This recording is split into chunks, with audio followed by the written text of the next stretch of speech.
What's up, everybody? How we doing? My name is Sammy Long. It's I'm so happy to be back.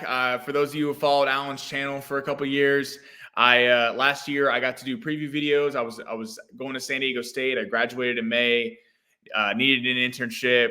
Called Alan, got in touch with him, and it was so gracious and allowed me to intern with him and kind of produce his post game shows and get to start doing some preview videos, getting you guys ready for the next Laker game and who they're playing and kind of all the things to watch for.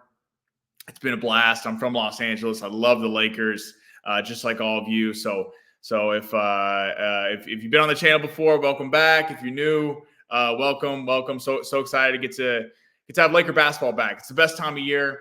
We're getting NFL and MLB playoffs, college football, hockey starting up, college basketball, all the good stuff, and the NBA is starting. And I just can't wait. Can't wait. Tomorrow night, they open up against Minnesota in the preseason. They will also open up against Minnesota on October 22nd in LA.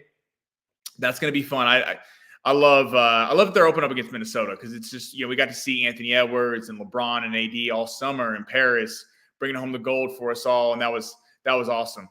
Seeing them go on that run and all the stars, Curry and all them kind of gelling together to win the gold was special, and seeing some of those performances down the stretch were unreal. But it's so fun to get to see him opening night, and I love it. You get to see where you're at because Minnesota is going to be at the top of the Western Conference. Obviously, we know about Anthony Edwards. They were a part of a big deal in the last week, sending Karl-Anthony Towns to the Knicks, getting back Dante DiVincenzo and Julius Randle.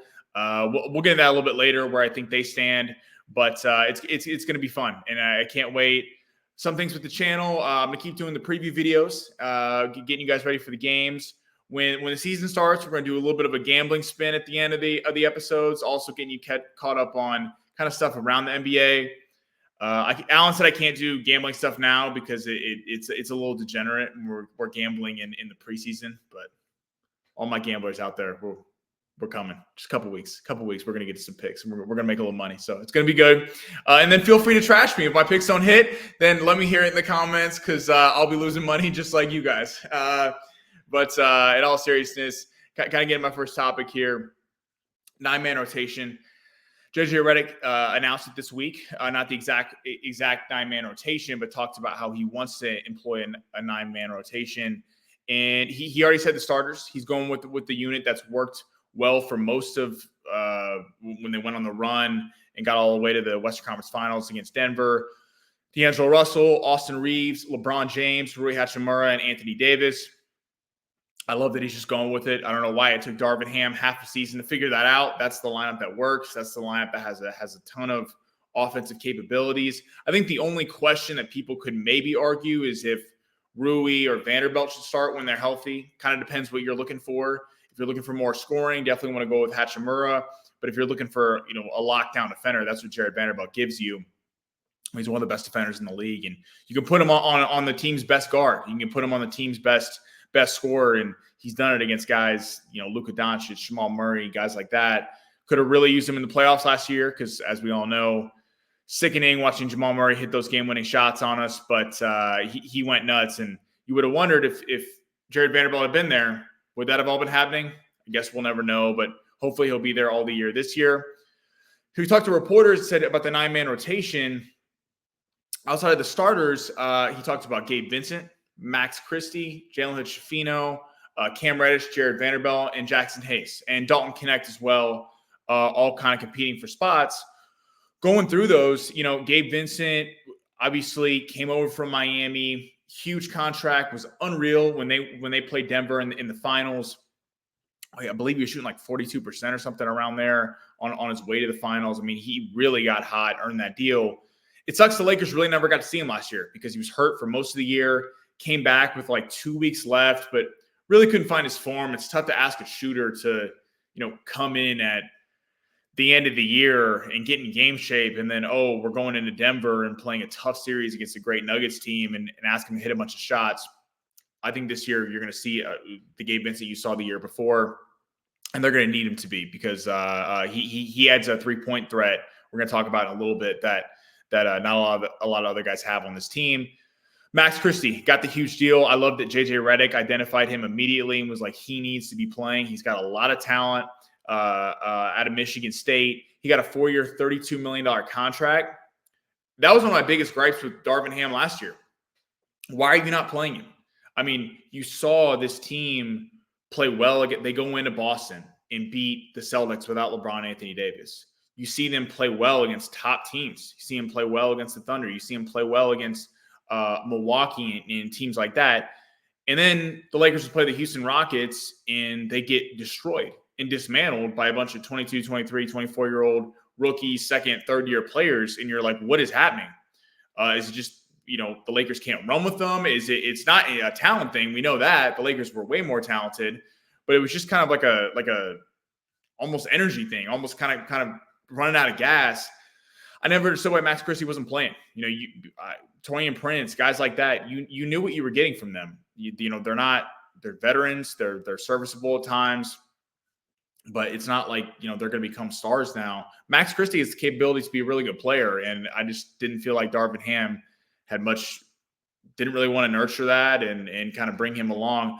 Also with Jalen Hood-Schifino, he's another guy that Redick mentioned.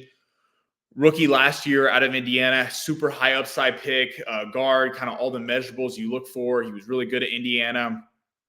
Really struggled his rookie year, but pretty much just played garbage time outside of a couple games where he got in. And then he got hurt at the end of the year, so we never got to totally see him. Rui Hachimura said that Jalen Hood-Schifino has impressed the most out of camp, actually. So he's loved what he's seen from him and seen the most progression of anyone. So hopefully that's a good sign of things to come, because the Lakers can certainly use more guards. Cam Reddish, Jared Vanderbilt, talked about Vanderbilt a little bit earlier. Elite defender. He'll definitely get a lot of time. Cam Reddish is kind of like a poor man's Jared Vanderbilt, but another guy that you can put on if a guy's just kind of getting off on the other team at the guard spot. It's another guy that you can kind of deploy who's a really elite defender. And Jackson Hayes is interesting. He's going to get a lot of time this year, I think, because it was all offseason. You're talking about AD saying he wants a traditional center so he can play the 4. He likes playing the 4 instead of the 5. We all know he really, he struggled at times playing the Jokic's and the guys like that, the traditional centers. Even Nurkic for Phoenix, he likes playing the 4 where he's able to kind of drag guys out at the 3-point line and kind of go to work on them on a one-on-one game versus just banging down low. Jackson Hayes is going to get a lot of time. It was long thought that Jonas Valanciunas could have been an option. LeBron, there were the rumors he was going to take a pay cut for 3 dudes: James Harden, Klay Thompson, and Valanciunas. They didn't get any of those guys. And Valanciunas was the easiest to get because he was a free agent. He ended up signing with Washington and haven't been able to swing a deal for a center yet. Christian Koloko is an interesting ad, but he's going to take time to develop and things like that. So not totally sure what you have in him. But until the trade deadline, and if the Lakers make a move, Jackson Hayes is going to get a lot of time. And if Jackson Hayes can kind of show what he's done a lot last year, there were a lot of moments where Jackson Hayes looked like he could really be something special.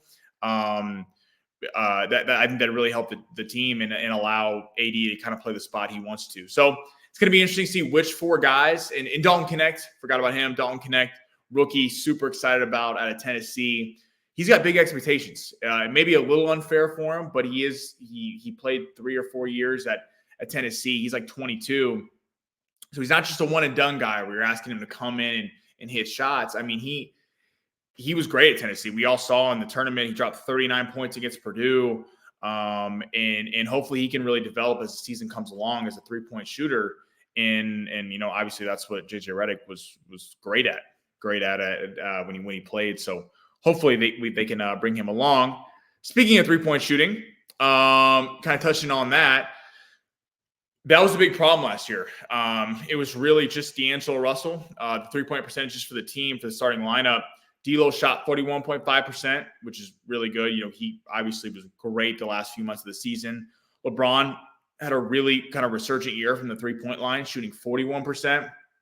Reeves a little streaky, 36.7. He was always kind of odd. He'd get in stretches. He'd make unbelievable threes where you're like, how the hell did you make that? And then sometimes he kind of go in some dry spells. Rui shot 42.2%, but that was on less attempts. And AD, 27.1. JJ Redick has talked about right from when he got hired, the first press conference, about he wants Anthony Davis to shoot more threes, and I love it. You look back to the bubble, hitting the game-winning shot. He really can't hit threes, and Darvin Ham seemed to take it out of his game. And was like, you're not going to do it. And I mean, can you imagine if AD can get back to developing a three-point shot? I mean, we all know what AD can do, taking guys off the dribble. I mean, if you have to come guard him at the three-point line and you can't even stand back and get a chance to try to get set defensively, I mean, AD is going to be a handful, which we already know he is. D'Lo attempted 7.2 points per game, or 3-point shots per game. So he was really the most volume 3-point shooter. So the team went kind of how D'Lo went. D'Lo was great the last couple months, but we saw in the playoffs, had a really rough game one, a great game two. You want another guy to add for D'Lo. I personally, I love D'Angelo Russell. I think he's a great player. I know he apologized at the media day the other day for being unprofessional, and he really seemed to buy in. And JJ Redick's made a point to be like, D'Angelo Russell needs to be a centerpiece of this offense, because we all know what D'Angelo Russell can do. And if we can get Connect, Vincent, Max Christie, Shafino, any of these guys to add something, so another 3-point shooter, we know Reeves can, and Rui, I mean, you could really get D'Lo some help, and it can't just be D'Lo's ability to get threes. Other guys got to step up and do it as well. He attempted 7.2 per game. Reeves and LeBron were at 5.1, and AD was at 1.4. So I think you're going to see a lot more threes taken, and I like it. This is where the league is going. I love watching the big guys play. There's something great about kind of old school basketball where it's tough down low. But you also got to be able to hit threes, because if we're making twos and they're making threes, it's just it ain't going to work out. But a quick update on Jared Vanderbilt. Dave McMenamin said we're at the end of September. Season starts October 22nd. I think there's a realistic pathway to see him on the court in the first half of November. So great news there. Hope he's back as soon as possible, because we all know what this lineup can do when Jared Vanderbilt's there. He's an elite player. Getting to Minnesota, last topic for the day. They kind of touched on him earlier. I think they're probably the favorite in the Western Conference right now, just in my opinion. I think the Karl-Anthony Towns trade was great for them. And I'm not trying to bag Karl-Anthony Towns. I think he's going to be really good with the Knicks. And I see where the Knicks really wanted a more reliable big man, because Julius Randle has been hurt the last couple of years, and needs a little more ball dominant than Karl-Anthony Towns. Him and Brunson and Bridges and Hart and Hartenstein, that's nasty for the Knicks. But Minnesota, I think what they were able to get back, I'm really surprised that the Knicks sent Dante DiVincenzo and Randall. I think people forget about how good Randall was because he was hurt last year, and the Knicks went on the run kind of without him. I mean, he's an excellent player, and I know the Knicks struggled in the playoffs before Brunson got there, because it was like, or right when he got there, because it was Randall needed the ball in his hands. He's not elite enough to take a team. He's really like a 3 on a team, not a 1.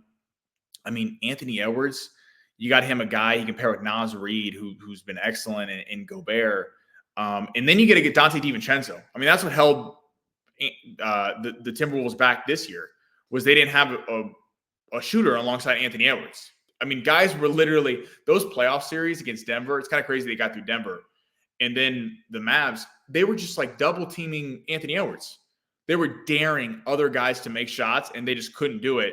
It was obviously a great defensive team, but not really a good offensive team outside of Anthony Edwards and Karl-Anthony Towns. I think this allows them space for a little bit. I think DiVincenzo is going to have a great year. I really think Julius Randle is going to rebound, and they're going to be a tough out.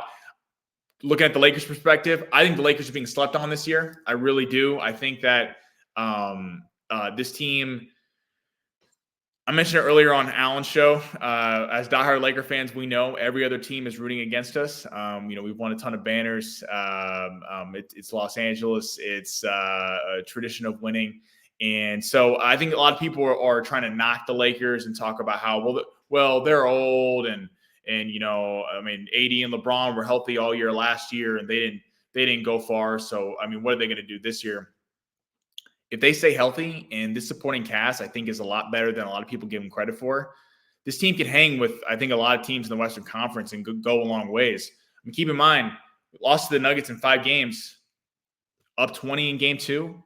All those games were close, every single one of them. Couple plays go different ways.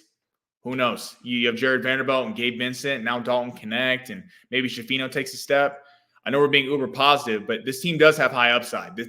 I'm excited about this team, and I really think that they're gonna do some damage. But just kind of circling back, thank you. I really appreciate you guys tuning in. Can't wait to go on the season. Can't wait for Laker basketball. I want to thank Alan again, and I'm just excited. Can't wait to get going, and go Lakers.